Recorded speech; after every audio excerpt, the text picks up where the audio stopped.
he's awesome. He is doing so good. So kids are resilient. That's one of the most amazing things is that they are truly resilient because, if you told me that was going to happen to me right now, I don't think I would handle it the same way as he handles it. Like, I just don't feel like I would have that capacity to, just take it in stride. Obviously he's had his ups and downs. We all do, but in general, the way he handles it with just continuing to live his life every day,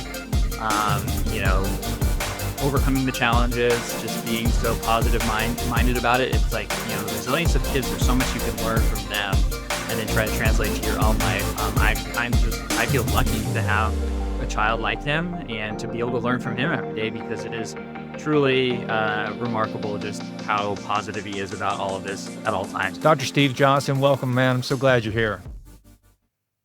It is a pleasure to be here. Thank you so much for having me. Well, you're very welcome. And so congratulations. This is the first interview I've done since the jaw surgeries that I mentioned before we got on. I did one right after the top jaw surgery, and then I haven't done one in a while since I did both the top and the bottom. So to the listener out there, if I start slurring my words or anything like that, then just please forgive me. I think that we're okay. I don't have any more rubber bands. My mouth isn't bandaged shut anymore, so we should be good. Man, okay, so Steve, I'm so glad you're here. There's so many things I want to talk to you about. And I want to go ahead and just jump right into this. So, one, I want you to describe the diagnosis that your son received with regard to his eyesight that started this whole ball rolling. And then there's some very specific kind of milestone questions I want to ask you as a father as we get into this, but just kind of tee this up, why this Run to Cure Blindness project that you started, what's the genesis of it? And just give us a little background on you, your mindset, your son, and kind of how this story all started. Yeah, thank you so much. The quickest version would be that I have a 10-year-old son, and several years ago, we received the diagnosis that he has a rare genetic condition called retinitis pigmentosa caused by Bardet beetle syndrome. So it's an ultra rare condition.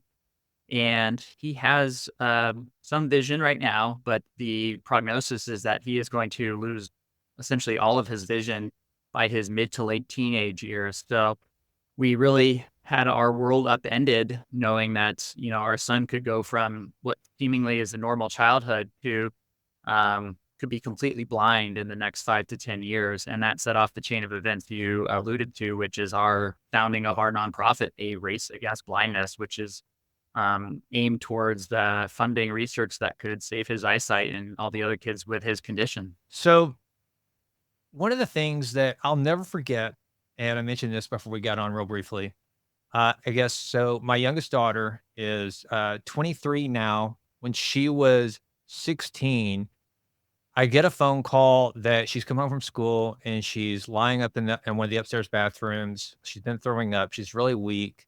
And we don't know what's wrong. We take her to the doctor. The doctor says, get her to the hospital immediately. They start pumping her full of fluids. Fast forward, she gets care flighted to Dallas. We learned that night that she has been diagnosed with type 1 diabetes. Life-changing for her, life-changing for all of us. You went through this at a period in your life where all of a sudden a physician says to your son and to you, hey, this is what's going on. Kind of take us through what that meant for you as a parent.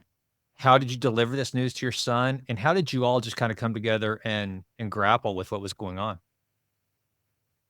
Yeah, it's definitely one of those things that almost feels surreal when it's happening. It doesn't, it's very hard to process that. Even I'm a physician, so I understand what that all means. But even in that sense, especially since his condition is kind of an invisible one, you look at him and he's the same old kid. He's the same old Luke. But on the inside, you know that this is happening to his eyes, and you know the reality that he's going to face. So it knocks you down, and it's such you don't even know what to do. You can't process it.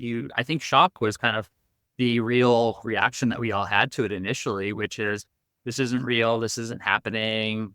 You go through kind of a stages of grief, denial, anger. Eventually, you hit acceptance, and then for us, the end stage of it was, taking action, and that's, taking control of the situation to what we could control, which was, our nonprofit founding and trying to do something about it. But it's one of those things that really it takes a lot of time to process. You have to give yourself the time and space needed to process something like that, and the time and space that you need to be able to be the person you need to be for him, so that as you start telling him about what's going on and then helping him through that process, it is a very, very complicated process, and the only way to describe it is it's you can't describe it until it's happened to you, but it is very challenging. And so how's Luke doing today? I mean, how does he like deal with it on a day-to-day basis? Is he in good spirits? I mean, he's got to be a special kid to have a dad like you that is finding purpose in all this. And I want to talk about that in a minute, but just how's he doing? He's awesome. He is doing so good. So kids are resilient. That's one of the most amazing things, is that they are truly resilient, because if you told me that was going to happen to me right now, I don't think I would handle it the same way as he handles it. Like, I just don't feel like I would have that capacity to, just take it in stride. Obviously he's had his ups and downs. We all do, but in general, like, the way he handles it with just continuing to live his life every day, um, you know, overcoming the challenges, just being so positive minded about it. It's like, the resilience of kids, there's so much you can learn from them and then try to translate to your own life. I feel lucky to have a child like him and to be able to learn from him every day, because it is truly remarkable just how positive he is about all of this at all times. It's nothing short of incredible. Man, I totally get it, and, it's hard for me because I don't wanna talk too much about Abby, my daughter, because when I say it, please, listener, and to you, Steve, just know, this has nothing like I'm not, like, trying to compare notes, like, my story versus yours. It's truly a moment to brag on our kids.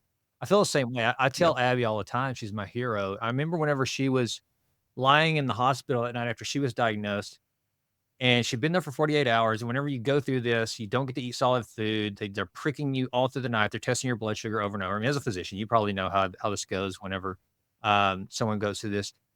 And I remember I'm sitting by her hospital bed, and she goes, Dad, I thought about it. And she said, I could get really angry about it, but they just wouldn't do any good. So I'm going to try to find some good in this.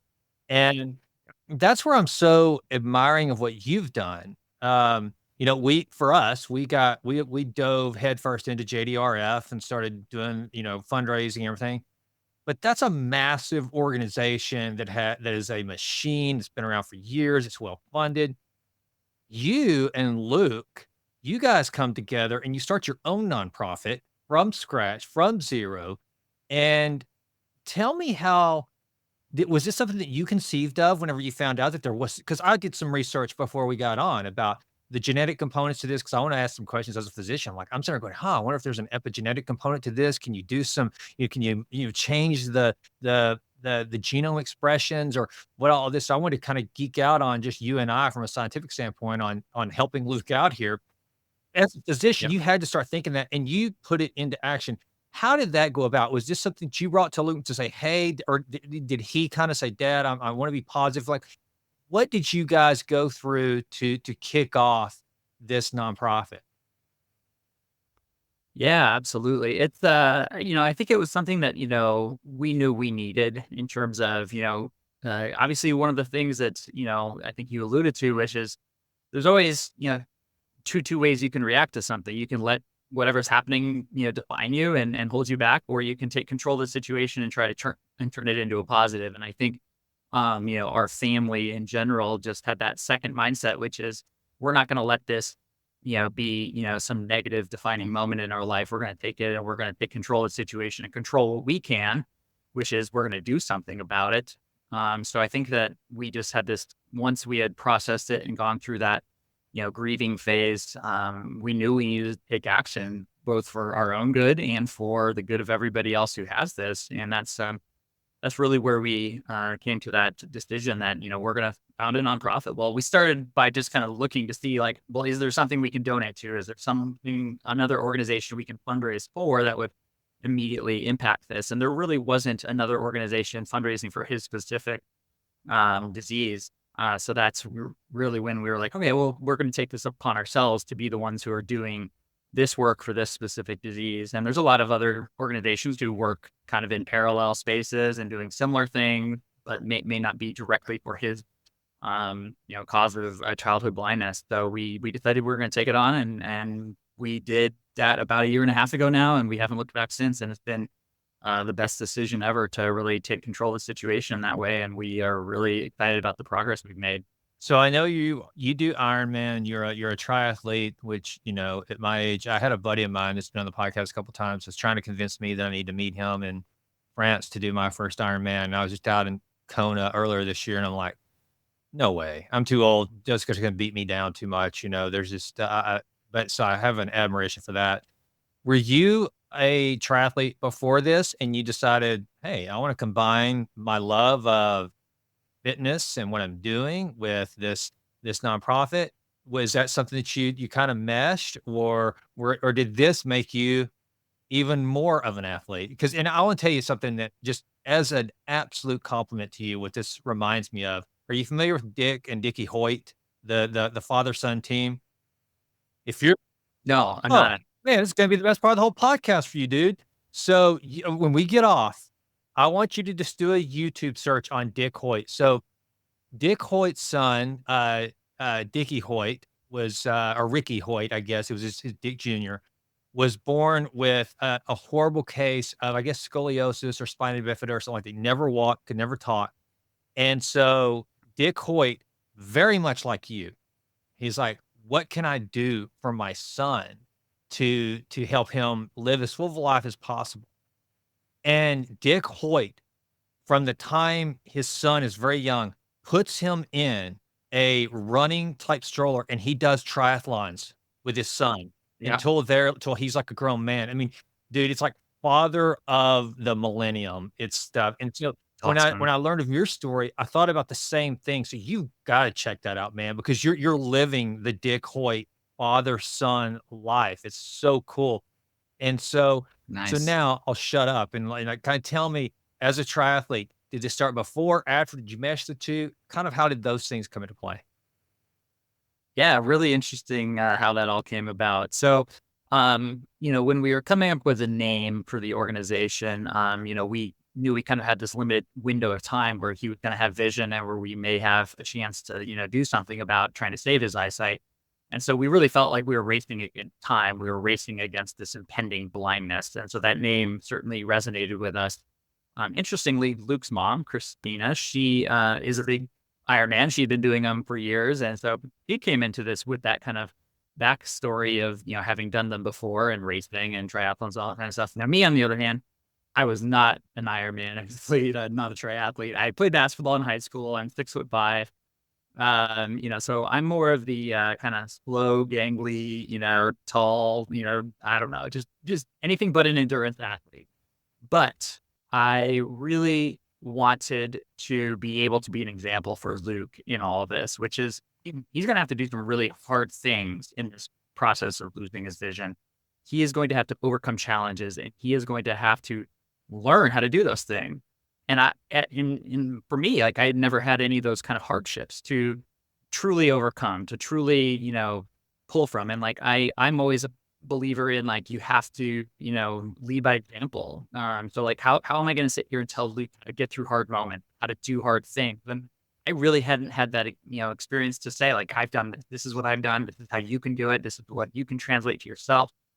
And so I wanted to take on a challenge. I follow so many people who talk about, those deliberate challenges that can really make a big difference. And I was like, what can I do? And then that's where the idea of Ironman came in, because it's like, if there's one thing I could think of that would suck more than anything for me, it's like, tell me to go run, bike, and swim these massive distances, because I hate running.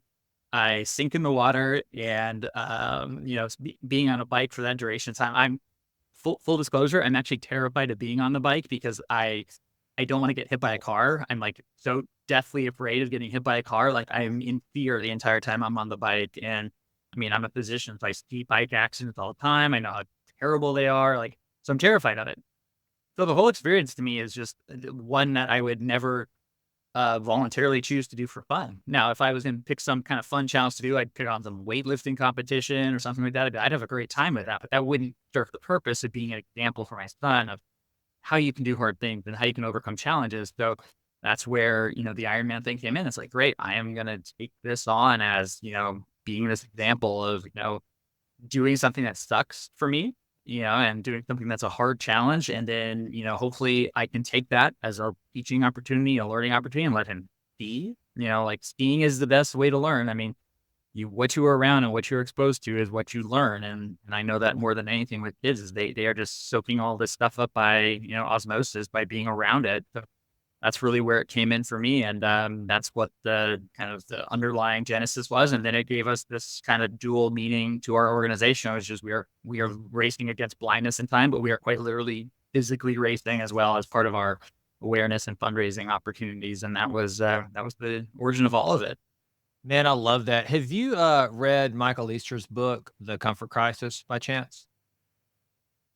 Actually, I have done some of it. I don't think I've read it cover to cover, but I definitely know a lot about it, and I've heard it talked about a number of times by other people I follow as well. So I'm very aware of it. Yeah, so that's what it reminded me of when you were saying that.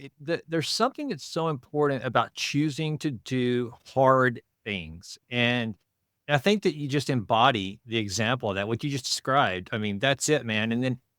And of course, you can't help but like what you were saying earlier and what Luke's going through, man, it's so cool to see people live out some of the lessons that I try to, I want to think that I'm trying to exhibit in my life and to be an example for my children. But like Viktor Frankl's Man's Search for Meaning, I mean, that's what you're doing. You're like living out the real life version of logotherapy, which it's not, life doesn't happen to you. It's these moments, which you just exactly what you said, which is, okay, this isn't just life happening to me. This is what am I going to do in this moment? What is the purpose and the meaning in this moment to make something out of it? And so to hear you describe not only the acceptance and okay, this is a change of life between my son and just how everything in his life.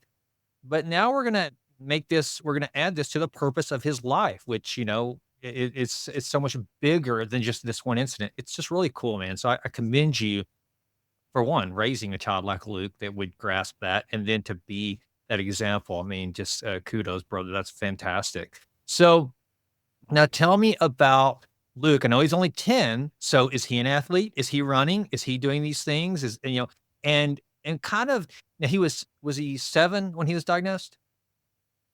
Yeah, he was around 7 to 8 when he was diagnosed. So he's had the diagnosis for a good 2 to 3 years Okay. now. So and how two questions, man. And is one, how has the progression gone? And how's Luke dealing with that on a day-to-day basis? How is he gauging his like and is he wearing, blue light glasses to try to I know that night vision is tough. I know sunlight's tough on him.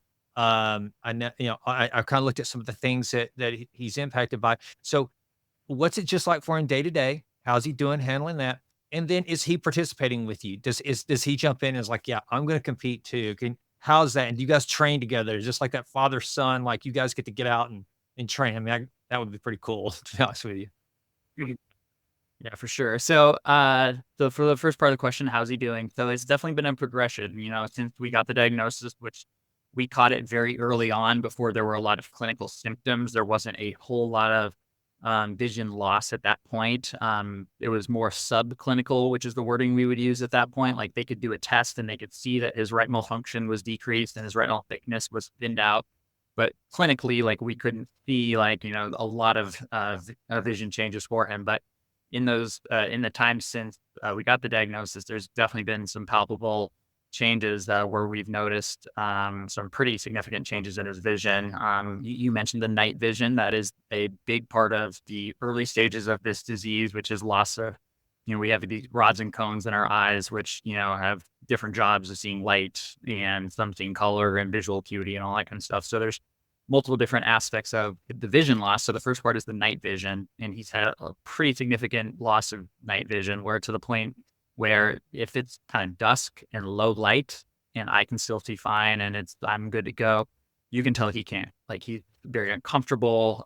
He immediately is asking for help in those situations. He can't see the things around him in those low light situations. And that's been a very palpable change, and is a safety factor. You have to take that into account from a day to day basis, making sure he's safe, making sure he has flashlights and things around him, and the stairwell is well lit. And that's kind of been the discussion: is like, can I continue to live in a 2-story house? Is that going to be safe, or how do we do those safety and mobility things to ensure that he's okay? And then there's other parts of it. So the visual field is just, like what we see. So like, we have this big wide field of vision. We have peripheral vision. Part of his condition is that they start to lose their visual field and things start to creep in. And so they get this kind of tunnel vision. And that's been noticeably changing as well, where there'll be times where you can't perceive things that you think would be, somebody would normally be able to see. And that's definitely changing. And the key thing to note about his condition that I think isn't intuitive to a lot of people necessarily is that this can't be corrected by glasses. So, when, I wear contacts and a lot of people wear glasses, it's just very ubiquitous. That's really a lens problem in the front of our eyes. So we can put glasses on. It changes the refraction of the light coming into our eye, and it makes it refract correctly. And then that sends it to the back of the eye to the retina, which then transmits it to our brain. That he does not have a problem with his lens per se. His problem is in the retina, retinitis pigmentosa. It's in the back of his eye. And so there's no glass that can really change that. So his retinal cells, which are receiving the light and receiving the information that you would pass to the brain, those cells are degenerating. They are going away, and they are dying essentially. So it can't be corrected by glasses. So all this stuff is, something we just, so, it just happens, and there's nothing we can really do about it in a kind of a current treatment model, which is what we're trying to change, which giving some treatment options that could, halt that vision loss or stop it. So, hope that answered your question on the vision loss and how he's doing. It was a very long answer. Second part of the question, which was, is he doing stuff with us? So yeah, his big passion for anything kind of like physical and sports related is actually karate and jujitsu. So he has been doing it for a long time, and pre-diagnosis he was into karate, and he has stuck with it since. And it's really been just this amazing experience for him, where it challenges him, it pushes him every day, it creates those micro failures in a safe environment where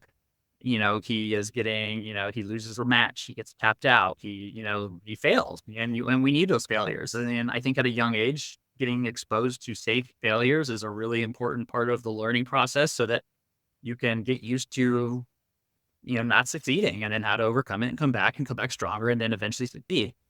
And it's just such a fantastic example of what putting in repeated work over a long period of time does. Obviously, going to the gym once, you're not going to see any change in your muscle. You're not going to get any faster or stronger. You go 2 days, nothing's going to happen. 3 days, nothing's going to happen. You go up for a month straight. You go for 6 months straight. You go for 6 years straight. Man, you're going to be unrecognizably different. And that's really what jujitsu, karate, and all that kind of stuff teaches. Because he was a white belt when he started. He had absolutely no skills, no ability, nothing. And then over time, puts in the work, learns the moves, starts to learn the forms, starts to practice them, starts to get better at them, fails multiple times. He has multiple successive failures, and then coming back from it and then learning, like, wow, if I practice, I get better. If I have these failures, it's not the end of the world. I can come back stronger from them and figure it out and get better. And the next thing you know, he's a purple belt, right? So like those things, you stack those daily victories and you stack that daily work, and you learn. And it's a great sport for him, even looking long term with, there's plenty of people who have vision loss. There's grapplers who are blind that we have followed, like there's people out there doing this without vision.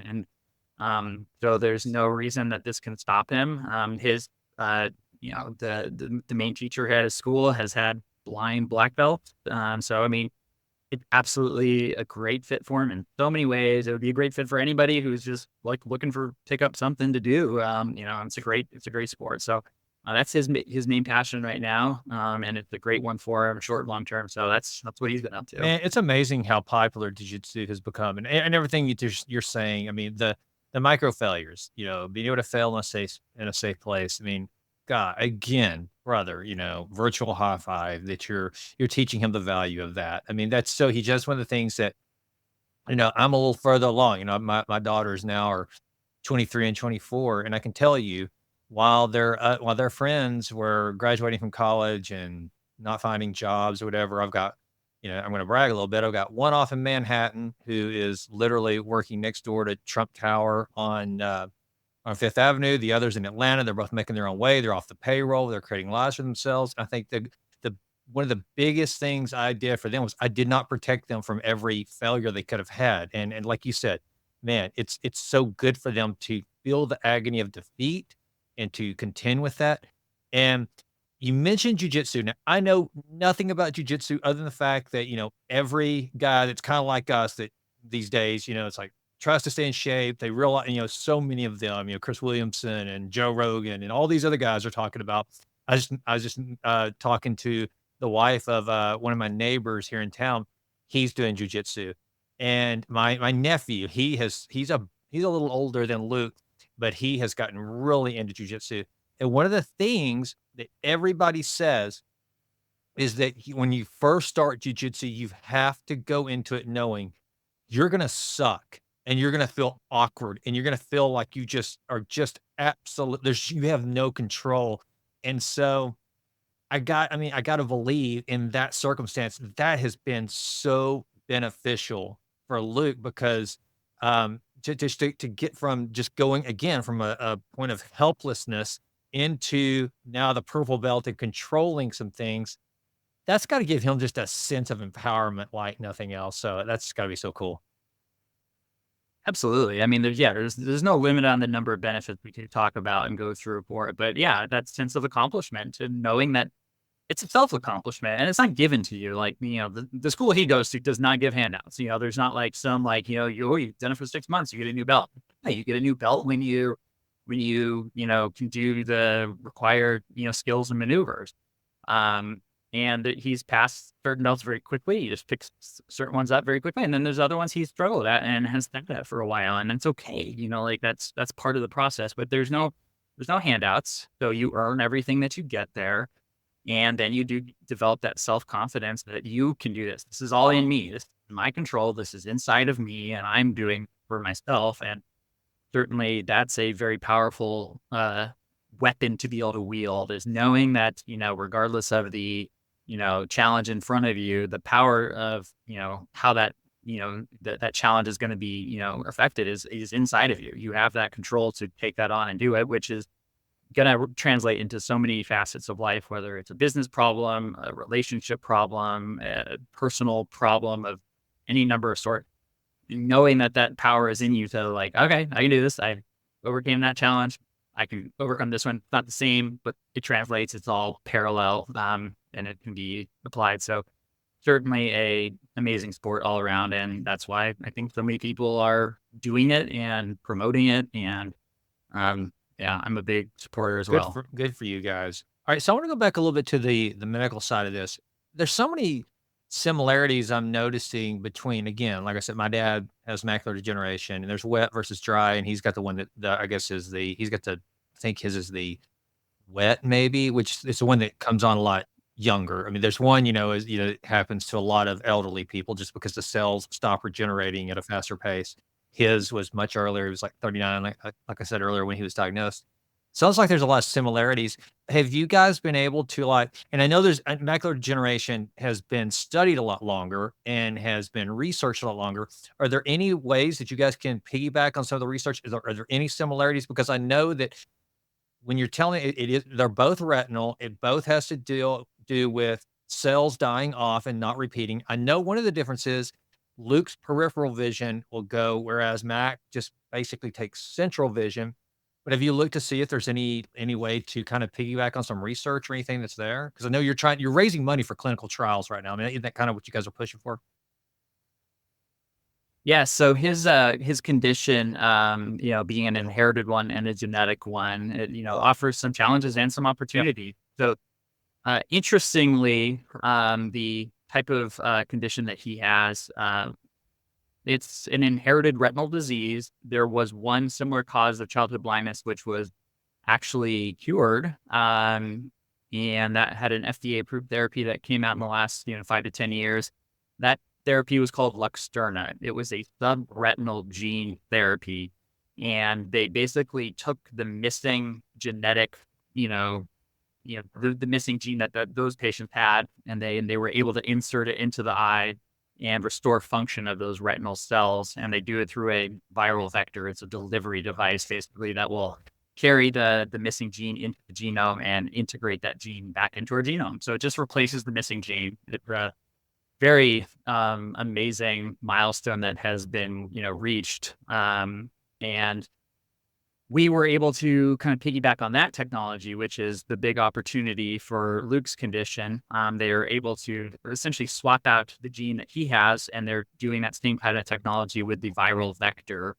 And there is a biotech company that was working on that already by the time we came along and started fundraising. And so we started to support that company and their efforts. And so that's really what we're working on. And we have a really exciting opportunity to make that a reality in the next, once we get the funding, basically. It's really close to ready to go. So we're, hoping to be able to fund a clinical trial in the next 12 to, 18 months or so. So we're actively working towards that. That's exciting. All right, now let's talk a little bit about the nuts and bolts of the nonprofit and how the races go, how people can support it, what goes on, kind of what's the lead up? Is it nationwide? Is it local? Kind of just give us the lay of the land on how you are raising these funds. Yeah, so we've been a 501(c)(3) nonprofit for the last year and a half now. We've structured our nonprofit in a way to try to maximize, the effectiveness of our, supporters and donations. We don't have any executive salaries, we don't take any money from anything, which it seems kind of common sense for me to say that, but it's, it's not, the case with, all nonprofits that the founders or the executives don't take a salary. So I have another full-time job. I completely support myself and do this as a, true philanthropic, effort where everything that comes in the nonprofit stays in the nonprofit to run it. And, we don't take any money out of it. So that's just kind of a quick high-level overview of the, organizational structure. It's a completely family-run and founded. We're all family that are running it together. And we have done many different fundraising styles and opportunities over the last year and a half with, these kind of events where we do races and things like that, where people can donate and support the race directly. And we've taken on a lot of kind of more typical fundraising stuff like raffle style giveaways and fundraisers where we're giving away something of value, or we get a sponsor that helps us get something of value and then we give it away. And people, buy raffle tickets. It's called a giveaway technically, but the concept is like a raffle where you can buy entries and then you can win this thing. And so we are nationwide. We get donations from all 50 states, and it's a, very big thing that we've taken on at this point. We're doing it every single day, all day, every day. So it's we're fully committed and all in. That's awesome. Now, one of the things that I want to ask you about with regard to Luke, like, how's his peer group? How's his community of fellow, 10-year-olds? Does he like surround himself with friends? Because I don't know about you, but it's one of the things I took for granted. Whenever Abby was diagnosed with type 1, I had no idea how isolated that kids, in particular with type 1 diabetes, they feel. They feel like they're different. And so when they like they have Camp Sweeney that they can go to, where it's all kids that have type 1 diabetes, and they have to leave all their equipment behind. They have to do all the by hand measuring their glucose and their shots and all this stuff. And it's like really good because that building that community is so important.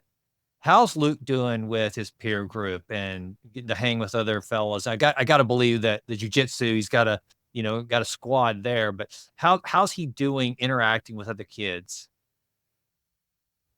Yeah, he's doing great. I mean, at the end of the day, he has just, good friends, good kids. We've made sure that he's surrounded by positive individuals in his life. Certainly, like you said, we've really called them our family, the karate family, the M3 family, because that's what they are. I mean, the founders there are so supportive and always doing things for profit and helping out, being there for Luke. The other kids there are all just awesome kids. I think just that the type of people who go into that type of, you know, discipline, they just have good, respectful, amazing, supportive kids who are the type of people you want to be around. So that's a great community for him. Certainly, in the rest of his world, the one thing that we've started to try to do a little bit more of is get him around people who have vision loss, because it's not every day in your day-to-day interactions that you're going to come across other kids, adults, people who have a vision impairment. So we've tried to start to surround him by that a little bit, just to let him see that and learn from them and have some role models in that world. So we've connected with a organization here locally who, it's called Foundation Fighting Blindness. They're a big organization that does lots of fundraising and research for all vision loss. It's not just pediatric retinal diseases, it's macular degeneration, it's glaucoma, it's everything. But they all, there's local chapters, and there's just people there who are really positive and supportive and great to be around, and let him start to kind of soak up that world a little bit. So that's been kind of our recent push to try to let him, be around that, so that it's not scary and overwhelming for him as he does potentially have more vision loss, in the coming years. Great community. Community is everything. You have to have a great support system for, making these type of things, to getting through it. You can't get through these things alone. You have to have people around you and support. So one of the things I'd like to ask you to do for this audience is, give some dad advice. I know there has to be times where, first of all, it sounds like Luke, again, like Abby, we're lucky, man. We're blessed. We got kids that they make what could be an even worse tragedy a little easier because they're good kids. They absorb this blow like I'm the same way, man. What you said earlier, the exact same way. I say all the time, I don't believe I would handle what my daughter's gone through as well as she has. Like you said about Luke, you probably wouldn't handle. I'm with you, man. I don't think I could. Even though we would both take on their difficulties, and we wish we could take them on, but probably wouldn't handle it as well as they have. But I gotta believe there's those days where Luke just comes to you and says, "Dad, this sucks. I'm scared. This sucks. I don't know what to do." Which, as a parent, that's got to be a double-edged sword. It's like it just is a kick to your gut, and you get it, but you've got to be dad, gotta be strong. All of us, in some form or fashion, everything's relative, have been there.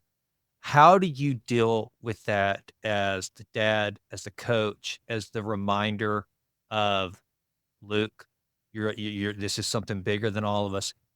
Give this audience some of the skills that you've had to hone and that obviously you've executed on as a parent to help him work through those kind of moments. Yeah, there's, as you know, with parenting, there's no playbook, right? There's no, hey, you have a kid and here's like everything you need to know about parenting and go get Right. them. Yep. So constantly learning in the moment for all those things. It's very, every person is different. Every child is different. Every parenting relationship is different. So you're constantly just trying to make the best decisions that you can, that you think are the right ones in the moment for what you know about your kid and what they need. So when those hard moments arise, one thing that I think is a bigger challenge for us with Luke is more just getting him to be open and expressing those feelings. My daughter is very talkative and outgoing, and she'll tell you every little thing that's bugging her. My son is very kind of like stoic and chill and doesn't want to talk about things. And so that's actually more the hurdle is like, hey man, it's okay to talk about this stuff. Like, how are you feeling? What's going on? Instead of, you don't have to keep it in, you don't have to, not talk about this. We're here for you.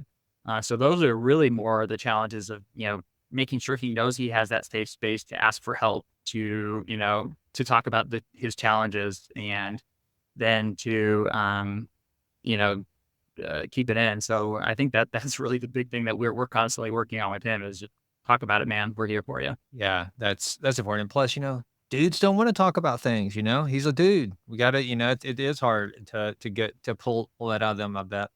Well, look, how can people find out? What's a website that they can go to? How do we stay in touch? How do we follow Luke and support him, this audience? What can we do and just kinda give the spiel? And we wanna follow the progress of both, Race Against Blindness. I said that right, Race Against Blindness? Yep, a race against Okay. blindness. So You got it. how do we follow Race Against Blindness? How do we support you guys? How do we follow Luke? Anything we can do that we can I wanna put it all in the show notes so this audience can get involved and support you guys. Yeah, honestly, we know that there are no shortage of important causes that are going on in the world. There's no shortage of, places that you could donate your time and money and effort.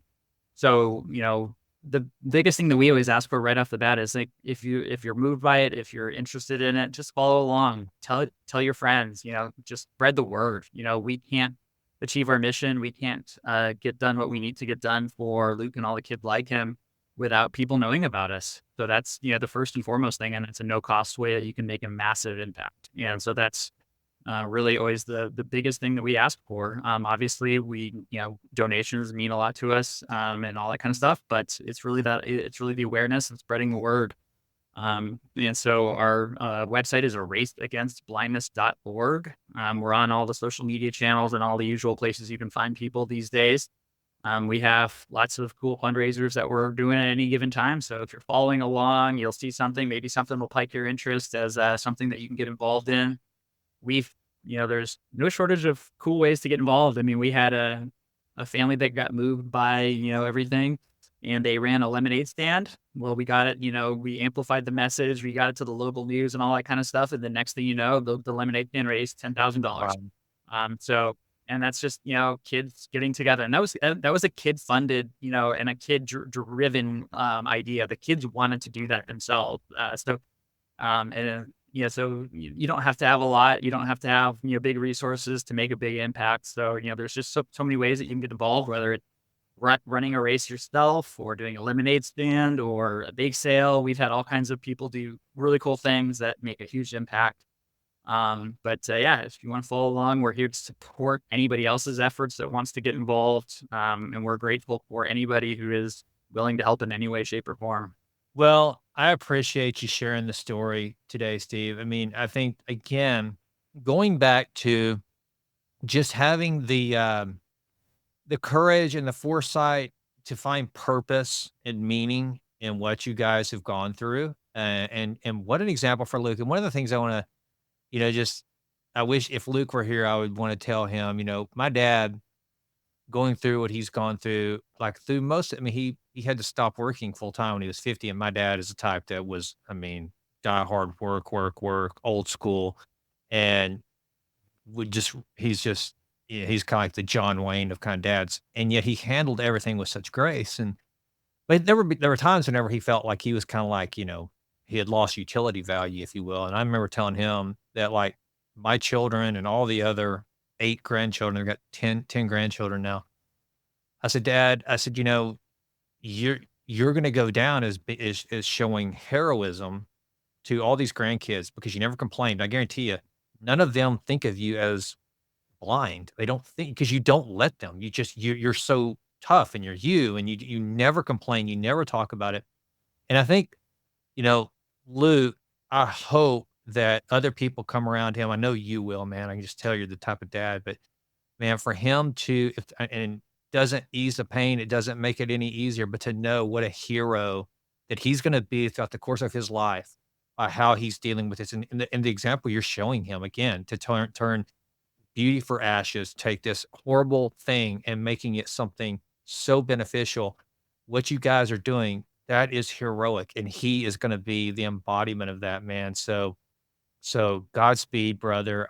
Congratulations on raising a what it sounds like is on his way to be an exceptional man and teaching him what it means to be a man. We need more men in this world, my God, that are men of honor that are willing to take those tough times and to deal with those battles. And brother, it sounds to me like you are bringing up a young warrior. So kudos. Thank you. Yeah, I mean, that means a lot to hear. Obviously, I agree fully with everything you just said there. We do need more people like that. And I see that as one of my, important missions is that, to continue to raise good people who can come into the world and do other great things with their lives, whatever it is that they so decide to choose. But yeah, that's our job as fathers and men to be that for them and help them become that. So it's my great honor to do so. Well, Steve, thanks for being on the show, brother. Eraseforblindness.org. Is that it? Okay. A, a race against Race. blindness.org. You I'll got screw it. it up. I can find a way. But I'll have it correct in the show notes. Everybody check it out. Support these guys. Support Luke. Tell Luke I said hi. I hope I get to meet him one day. And Steve, thanks so much for being on the show, brother. It's been a really good time. Thank you so much. It was a big pleasure. Thanks so much for helping us and being a part of it.